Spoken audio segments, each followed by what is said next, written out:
فری افطاری درسخان الحمدلله دا زموږ تقریبا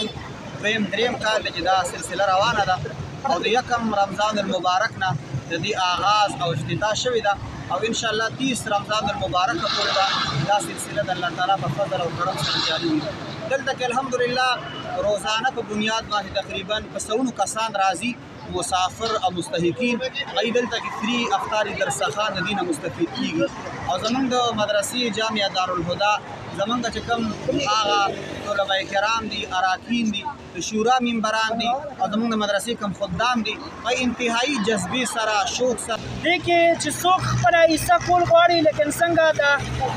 زکات شو هدیه شو سرسایه شو نو دې مدرسې نمبر به تاسو له په سکرین باندې شو کیږي تاسو نمبر د مولانا صاحب د خولې نه خبره. السلام علیکم دوستانو، ډېر زیات غټ خدمات روانو د روډ باندې چې یو لوی طویل دسترخوان لګېدلی و په هغې هر قسم طعام موجود و چې تاسو له پته ده په دونه غټه ګرانه کرانې کې خپل کور ته سړی ساک هم نشي پیدا کولی او دی ماشاءالله د لارې مسافرو دپاره د غوښې تنظیم د روجو تنظیم دغه شان سموسې او فروټ او حلوا تنظیم کړی شربت سره د دوی نه به تپوس کوو چې آیا دا خدمات تاسو کله نه چالو کړي دي او په دې باندې خرچه څونه راځي په دې رمضان کې په یو افطاري لیکن د یوې ورځې خرچه څونه ده د دې باره کې به موږ د مولانا صاحب نه تپوس کوو او هغوی نه به اورو. السلام علیکم. وعلیکم السلام ورحمت الله. د ټولو نه اول زه نوشیره 93 ټي وي تاسو شکریا ادا کوم چې تاسو رمضان المبارک کې خپل قیمتي ټیم وباسه رالی زموږ حوصله افزایي مو کړه.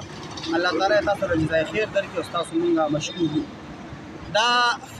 فری افطاری درسخان الحمدلله دا زموږ تقریبا دریم کال دی چې دا سلسله روانه ده او د یکم رمضان المبارک نه د دې آغاز او افتتاح شوې ده او انشاءالله 30 رمضان المبارک پورې به دا سلسله د الله تعالی په فضل او کرم سره جاري وي. دلته کې الحمدلله روزانه په بنیاد باندې تقریبا په سلونو کسان راځي مسافر او مستحقین هغوی دلته کې فری افطاري درسخان د دې نه مستفید کیږي او زموږ د مدرسې جامعه دارالهدا زمونږ چې کوم هغه علماء کرام دي اراکین دي د شورا ممبران دي او زموږ د مدرسې کوم خدام دي په انتهایی جذبې سره شوق سره محبت سره د هغوی خدمت کوي. په دې روژه کې هغوی د سهار نه والې تر مازدیګره پورې ماښام پورې دې خدمت کې لګیا وي او دا ځان دپاره یو اعزاز ګڼي چې موږ د مسافرو د مستحقینو خدمت وکړو او زموږ د مدرسې جامعه دارالهدا بنیادي مقاصدو کې دا خبره شامل ده چې موږ د تعلیم او تربیت سره سره هغه د ملک او د قوم او د عوامو خدمت دام زموږ یو بنیادي مقصد دی چې موږ